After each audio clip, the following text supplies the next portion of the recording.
वजीर आला गिलगित बल्तिस्तान हाफिज हफीजुर रहमान ने नवाज शरीफ की नाअहली के सुप्रीम कोर्ट के फैसले को फिक्स्ड करार दे दिया है।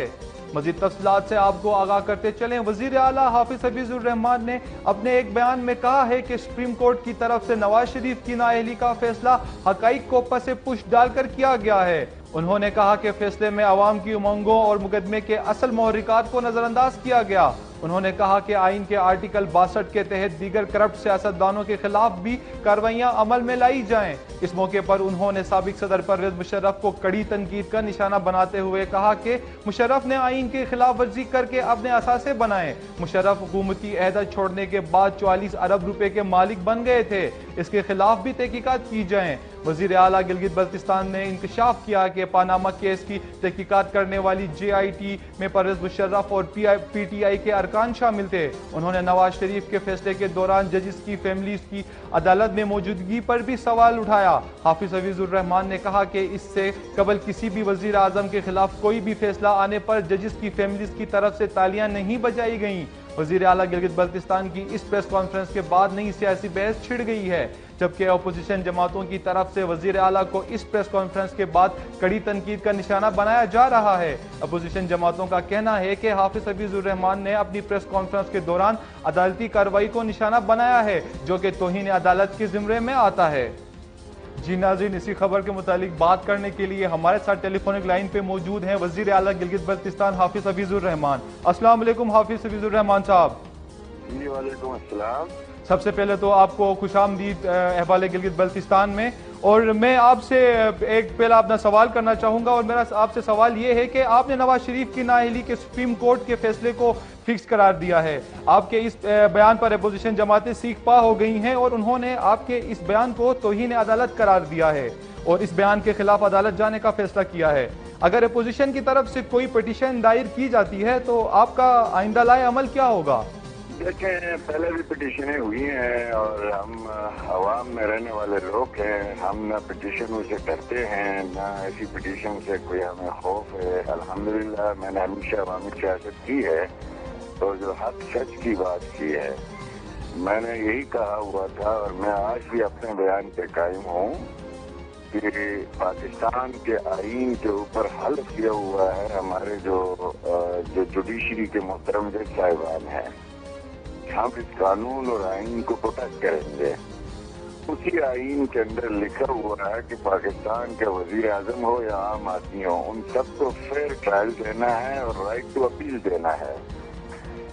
और इस मुल्क के मुंतखब प्राइम मिनिस्टर को, जिसको हमारे 2 करोड़ से ज्यादा पाकिस्तानियों ने वोट दिया, पॉपुलर तरीन प्राइम मिनिस्टर को अगर न फेयर ट्रायल मिल जाए, न उसको राइट टू अपील का हक दिया जाए, तो मुझे बताया जाए। मेरा ये सवाल है कि जो जज साहिबान ने यह फैसला किया है, क्या उन्होंने अपने आइन के हालत से वफादारी की है? और दूसरी बात यही है कि इस मुल्क के अंदर अल्हम्दुलिल्लाह हमने इस फैसले को कबूल किया है और इस पर अमल किया है। जी हाफिजुर रहमान साहब, मेरा आपसे अगला सवाल ये है कि आपको GB की आवाम ने अपने वोट से CM की कुर्सी पे बिठाया है। अगर आपको आवाम वोट ना देती तो आप मियां नवाज शरीफ चाहने के बावजूद भी आपको कोई ओहदा नहीं दे सकते थे। इसका मतलब है कि आप GB की आवाम को जूते की नोक पे बिठाते हैं। इसमें GB के आवाम को जूते के नोक में रखने की कौन सी बात आ गई? मुझे दिखाया। आपने ये कहा है कि अगर नवाज शरीफ कहते हैं तो आप किसी भी आपके जो वुज़रा हैं या आप हैं, आप उन जो आपको जो ओहदे मिले हुए हैं आप उनको जूती के नोक पे रखते हैं, लेकिन आप तो बाकायदा इलेक्शन के थ्रू आप CM की कुर्सी पे बैठे हैं। तो मतलब ये है कि आपको तो वोट मिले होंगे और GB की आवाम ने अगर आपको वोट में अगर इलेक्ट किया है, तो अगर आप सीट पे बैठे हुए हैं तो इसका मतलब है कि आप गिलगित बल्तिस्तान के जो लोग हैं उनकी वोट की मदद से आप CM की कुर्सी पे बैठे हुए हैं। तो भाई ये सारी दुनिया जानती है कि हम वोट की मदद से ही आए हैं और अल्हम्दुलिल्लाह हम नवाज शरीफ के टिकट पे इलेक्ट होके आए हैं। हम मुस्लिम लीग नून के लोग हैं और नवाज शरीफ के टिकट पे इलेक्ट हुए हैं।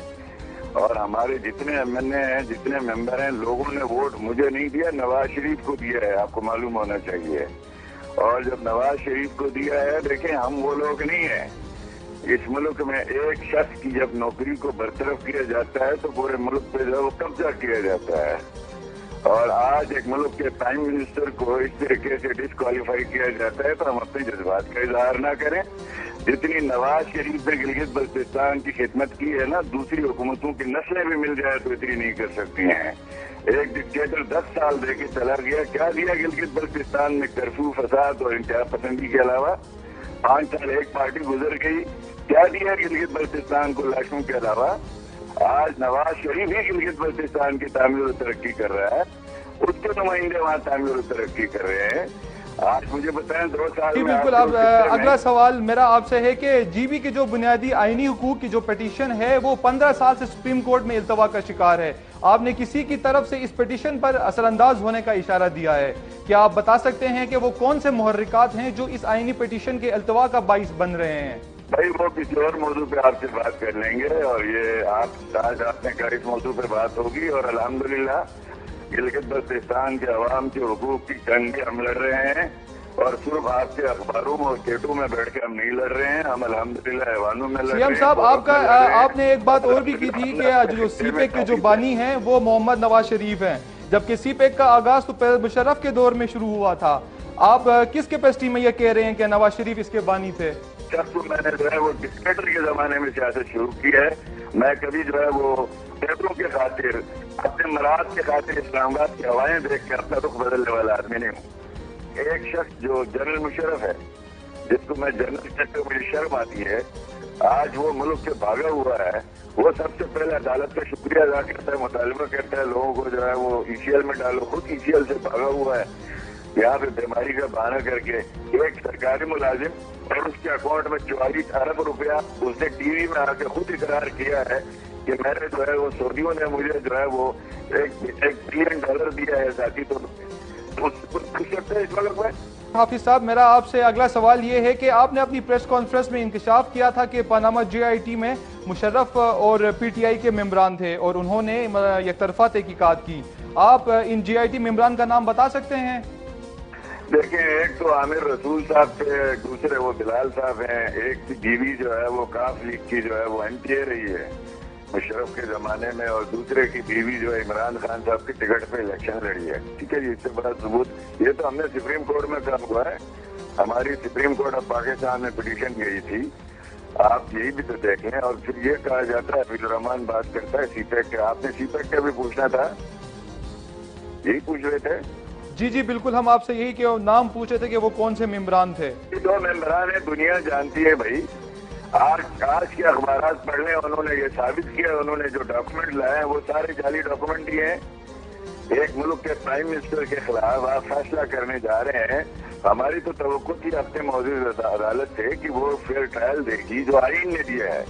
اگر ایک شخص کو، ہر شخص کو اس ملک میں فیئر ٹرائل، اور ہر شخص کو جو ہے وہ قانون کے مطابق جو ہے وہ اس کو ملتا ہے فیئر ٹرائل، تو کیوں نہیں دیا جاتا اس ملک میں؟ ایک پرائم منسٹر ہی ایسا ہے کہ جس کو جب ٹرائل جناب اٹھا کے پھینک دیا جائے. بہت بہت شکریہ سی ایم